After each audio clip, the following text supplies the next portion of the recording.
ஆகவே இப்படி ஒவ்வொரு முறையாக கேட்டு வந்திருக்கும். அடியனுக்கு ஞான சித்திக்க வேண்டும், அதுக்குரிய அறிவும் பரிபக்க வேண்டும். அடியனுக்கு ஞான சித்திக்க வேண்டும், அதுக்குரிய அறிவும் பரிபக்க வேண்டும்.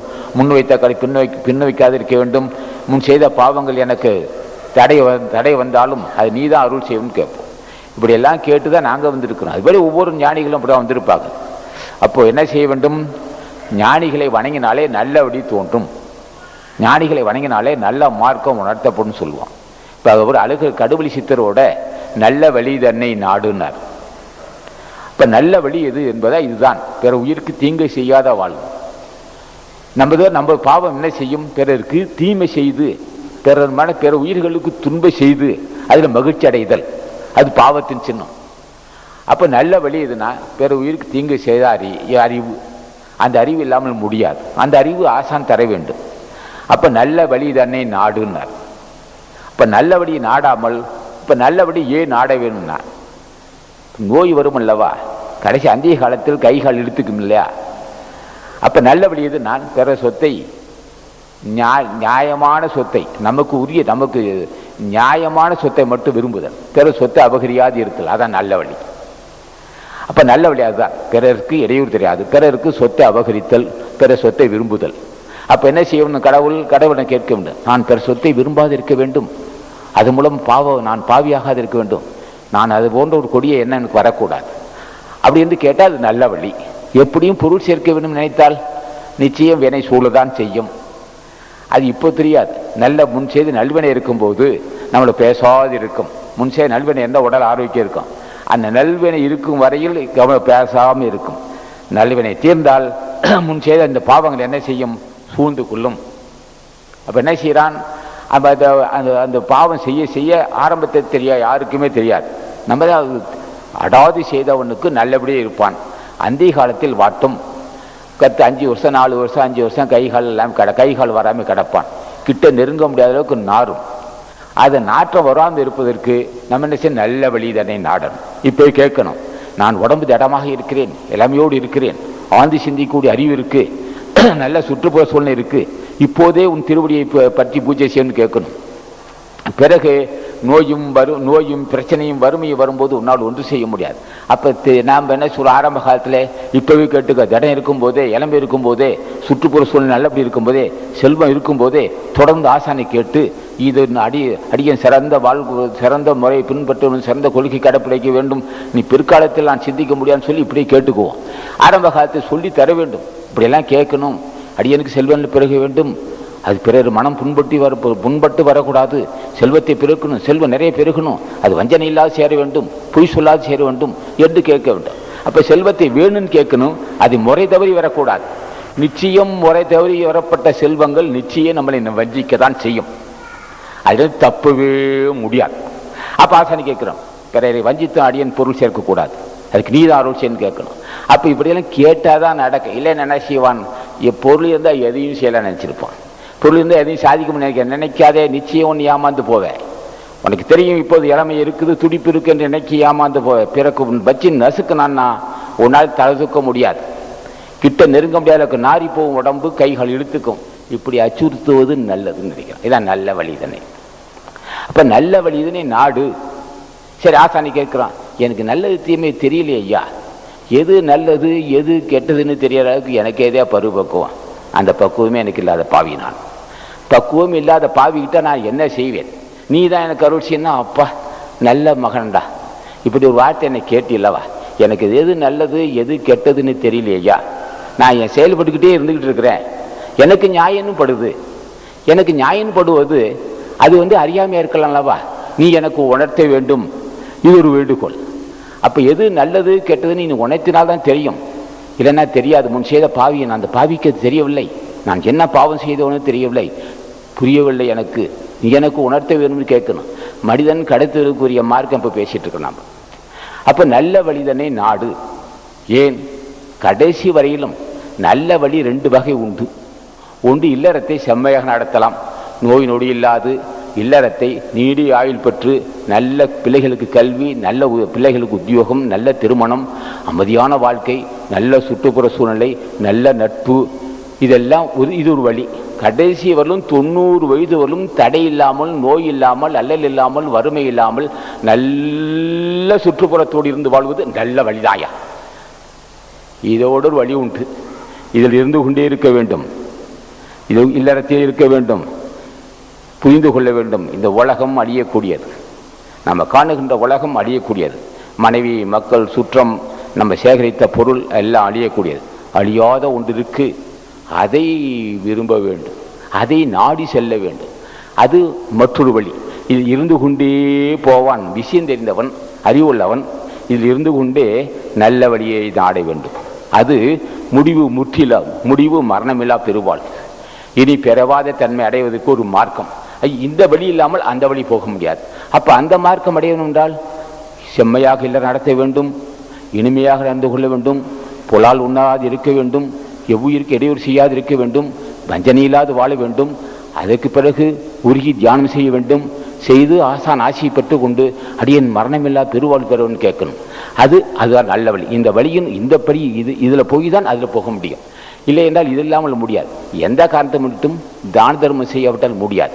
அதுக்கு அருள் வேண்டும், பொருள் வேண்டுமே. நிச்சயம் அருள் இருந்தால் பொருள் வரத்தான் செய்யும். அருள் இருந்தால் நல்ல எண்ணம் வரத்தான் செய்யும். அருள் இருந்தால் அறிவு சிறப்பில் இருக்கத்தான் செய்யும். அருள் இருந்தால் தொடங்கத்தான் செய்யும். அருள் இருந்தால் உடல் ஆரோக்கியம் இருக்கும். அருள் இருந்தால் வீர உணர்ச்சி இருக்கும். அருள் இருந்தால் எதையும் தாங்கிக் கொள்ள சிறப்பறி இருக்கும்னு சொன்னான். அப்போ அருளை பெற்று பொருளை பெறுவோம், பொருளை பெற்று அருள் பெறுவோம், அருள் பெற்று நல்ல சிந்தனை பெறுவோம், நல்ல சிந்தனை பெற்று உடல் ஆரோக்கியம் பெறுவோம், உடல் ஆரோக்கியம் பெற்று எதையும் தாங்கும் சக்தியோடு பெற்றுவோம். ஆக ஒன்று இல்லாமல் ஒன்று செய்யவே முடியாது. அப்ப நல்ல வழி தன்னை நாடு. அது எது? அருள் தேடுதல். அருளை தேடுவது எதுக்குன்னா தடையில்லா வாழ்வு, அச்சமில்லா வாழ்வு, அருள்பொருந்திய வாழ்வு, உடல் ஆரோக்கியமான வாழ்வு. எந்த வகையிலையும் தடை, எதிலையும் தடை குனிய வேண்டிய அவசியமே இருக்காது. உன்னை உயர்த்தும் அருள். எப்படி உயர்த்தும்? மாணிக்க வாசகா, திருஞான சம்பந்தரையா, ராமலிங்க சாமிகளே, திருமலை தேவா, அகத்தீசா என்று சொல்லுகின்ற அந்த வணங்கி உருகி தியானிக்கிறல்லவா, அது உன்னை உயர்த்து. அதுதான் அருள். அது உன்னை என்ன செய்யும்? சாந்தத்தை உண்டு பண்ணும், ஜீவகாரண்யத்தை உண்டு பண்ணும். ஜீவகாரண்ய வாழ்வு உனக்கு உண்டு பண்ணும். அந்த ஜீவகாரண்யம், ஜீவ தைவு, திருவருள் துணை இல்லாமல் ஜீவத்தைவு வரவே வராது. திருவருள் துணை இல்லாமல் பேராசி ஒடுங்காது. திருவருள் துணை இல்லாமல் பொறாமை ஏற்றுப்போகாது. திருவருள் துணை இல்லாமல் ஜாதி வரை இன்னுங்காது. அந்த திருவருள் எப்படியா பெறுறது? ஒன்றே ஒன்று அணு அணுவாக கடுகு கடுகாக தான் போக வேண்டும். அங்கே தினம் 5 நிமிடம் 10 நிமிடம் எந்திரிக்கும் போதே அகத்தீசான் எந்திரிக்க வேண்டும். அப்போ 5 நிமிடம் 10 நிமிடம் தியானம் செய்து முடிந்த அளவுக்கு அன்னதானம் செய்து உயிர் ஆசானி கேட்கணும். புலால் உண்ணுகின்ற பழக்கம் இந்த கொடிய பாவியாக இருக்கிறேன், அந்த பழக்கத்திலிருந்து விடுபட என்று கேட்க வேண்டும். அடியன் பொய் சொல்லுகிறேன், அந்த கொடுமையிலிருந்து விடுபட என்று கேட்கணும். பொறாமை உடவனாக இருக்கிறேன், அது நீங்க ஒன்று கேட்கணும். இதெல்லாம் கேட்டுதான் அப்படியே தான் கொஞ்சம் கொஞ்சமாக அருள் பெற வேண்டும். இதுதான் அருள் பெறுவதற்கு ஒரு மார்க்கமாகும். ஆக நல்ல வழி தன்னை நாடு, எந்த நாளும் பரமனை நத்தியே தேடு. நத்துதல் விரும்புதல், நாடுதல் ஆராய்தல் விரும்புதல், நாடுதல் நத்துதல் ஒரே பொருள். நல்ல வழி தன்னை நாடு, எந்த நாளும் பரமனை நத்தி. எந்த நாளும் ஓரிரு நாள் அல்ல, ஓரிரு வாரம் அல்ல, ஓரிரு மாதம் அல்ல, ஓரிரு ஆண்டு அல்ல, எப்போதும் எனக்கு எந்த நாளும் பரமனை நத்தியை தேடுனா. விரும்ப வேண்டும். தலைவன் யார் என்று அறிந்து கொள்ள வேண்டும். தலைவனை அறிந்து கொண்டவன் சொல்ல வேண்டும். இல்லை என்றால் புரியவே புரியாது. இல்லை என்றால் சிறுதை வழிபாட்டில் ஈடுபடுவார்கள். எந்த நாளும் பரமன்னா பரத்துக்குரியவன் அர்த்தம். நல்ல வழி தன்னை நாடு, எந்த நாளும் பரமனை நத்தியை தேடு. வல்லவர் கூட்டத்தில் கூடுன்னா, அதேடா வல்லவன் கூட்டம்னா. இனி சாகாதவன் யாரோ அவன் தான் வல்லவன். எத்தனை பேர் இருந்து எத்தனை சிறப்புகள் என்ன ஆகும்? சக்கரவர்த்தியாக இருக்கலாம், இறந்தெல்லாம் போவான். வல்லவர் கூட்டத்தில் கூடு, அந்த வள்ளலை நெஞ்சினில் வாழ்த்தி கொண்டாருனா. ஆகவே பெரியோர்களை ஆசி பெற வேண்டும். அதான் வல்லவர்கள். நல்லவர்களும் இருப்பார்கள், நல்லவர்களும் வல்லவர்களும் ஆவார்கள். வல்லவர்கள் இனி சாக மாட்டான். கூட்டுவனை கண்டு அஞ்சுவாத நெஞ்சன்னா, அதான் வல்லவன். கூட்டுவனை கண்டு அஞ்ச மாட்டான். கூற்றமும் குதித்தலும் கைகொடும் நோற்றலின் ஆற்றல் தலைப்பட்ட உருனா. யமனை வல்லும் வல்லமை உண்டாகும். குதித்தல் என்பது சித்து விளையாடல் என்று பொருள் உண்டு. கூற்றமும் குதித்தலும் கைகூடும் நோற்றலின் ஆற்றல் தலைப்பட்ட உருனாவல். தினம் தியானம் செய்கிறவனுக்கு எல்லா வல்லமை உண்டாகும். அதே சமயத்தில் கேட்க வேண்டும், உன் திருவருள் துணை கொண்டு எனக்கு உன் ஆசியால் எனக்கு அருள் வந்தது, இதை பக்குவம் தந்து எனக்கு அருள் செய்யணும்னு கேட்பான். விஷயம் தெரிந்தவன் என்னை பக்குவப்படுத்தி அருள் செய்ய வேண்டும். பக்குவம் இல்லாமல் எனக்கு அருள் செய்தால் நான் முறை தவறி செய்விடுவேன். அதுக்கும் உன் ஆசி வேண்டும். ஒவ்வொன்றுக்கும் கேட்டே பெற வேண்டும். ஆகவே தியானம் செய்ய செய்யதான் இந்த அறிவுரை எடுபடாது. எந்த அளவுக்கு தியானம் செய்கிறானோ, எந்த அளவுக்கு உருகி கை கூப்புகின்றானோ, வணங்குகின்றானோ, அந்த அளவுக்கு அறிவு வரும். பூஜை செய்ய தடைப்பட்டா வினை சூழப்போகுதுன்னு அர்த்தம். 5 நிமிஷமாவது உட்காந்து தியானம் செய்யறதுக்கு தடைப்பட்டா வினை சூழப்போகுது. வினை இருந்தால் பூஜை செய்யவே முடியாது. வினை மிகுதியாக இருந்தால் தூக்கம் அளவு கடந்து தூக்கம் வரியா? வினை மிகுதியாக இருந்தால் தூக்கம் வரும்னா அப்போ தூக்கம் அவள் தூக்கம் வரும், சோம்பலே வந்துடும். இந்த சோம்பலில் இருக்கிற இல்லையா, அது நமக்கு யமன், அது ஒரு சனியன். அதையும் கேட்கணும். உன் திருவடியை பூஜையை நினைக்கிறேன், எனக்கு சோர்வாக இருக்கிறது, அது விடுபட உற்சாகமாக பூஜைக்க வேண்டும், அதுக்கு நீ தான் அருள் செய்யணும். இப்படியே கேட்டுதான், இப்படியே கேட்டாதான் அந்த இடத்துக்கு வர முடியும்னு சொல்லி வல்லவனாகவும் நல்லவனாக இருக்க வேண்டும், ஆசன் ஆசி இருக்க வேண்டும். அப்போ என்ன செய்யணும்? ஒரு தலைவனை முன்னே சொன்னேன், அடியன் பாவியாக இருக்க வேண்டும், அடியன் பண்புள்ளவனாக இருக்க வேண்டும், அடியன் இனிமை உள்ளவனாக இருக்க வேண்டும், என் செய்கை நல்லபடி இருக்க வேண்டும், என் சிந்தை உயர்ந்திருக்க வேண்டும், உன் திருவடி பூசிக்க வேண்டும். இப்படியே கேட்கணும். இப்படி கேட்டுதான் எல்லாம் பெற்றிருக்கிறோம். ஆகவே நீங்கள் எல்லாம் நல்ல வழி இதனை நாட வேண்டும். அது திருவடியை தவிர ஒரு வழி இல்லை. அது என்னாலும் நத்திய பரமனை நத்தியை தேட வேண்டாம். இப்போ வல்லவர் கூட்டத்தை கூடவன் சொல்லுமாற பெரியவர்கள் திருவடியை பூஜிப்போம். பெருதற்கரிய பிறவி பெற்றிருக்கிறோம். அற்புதமான பிறவி. இது உடம்புக்குள்ளே ஒரு பல கோடிக்கணக்கான ஒரு சக்தி தோன்றி இருக்கு, உள்ளே இருக்கு. அதை தட்டி எழுப்ப வேண்டும். அது புருவமத்தியில் இருக்கு. 1 கோடி சூரியனுக்கு ஒப்பான ஒரு சுடர் இருக்கு. அது காம தேகம் போட்டு அழுத்திக்கிட்டு இருக்கு. அது எப்படி விடுபடுறதுன்னா, கொல்ல முடியாது. காம தேகத்தை கொல்லவும் முடியாது, வெல்லவும் முடியாது. அதுக்கு என்ன செய்ய வேண்டும்? உருகி தியானிக்க தோன்றுதான். அந்த ஒப்பற்ற உயர்ந்த அந்த லட்சியத்தை, அந்த சுடரை, ஜோதியை காணுவதற்கு பெரியோர் எவன் ஜோதியை கண்டானோ அவனோட திருவடியை பூஜை செய்யணும்.